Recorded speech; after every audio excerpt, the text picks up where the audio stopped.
steps.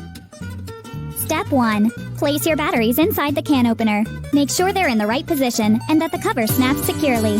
Step 2. Place it on top of your can. Make sure the blade and gear are placed neatly between the opposite sides of the edge.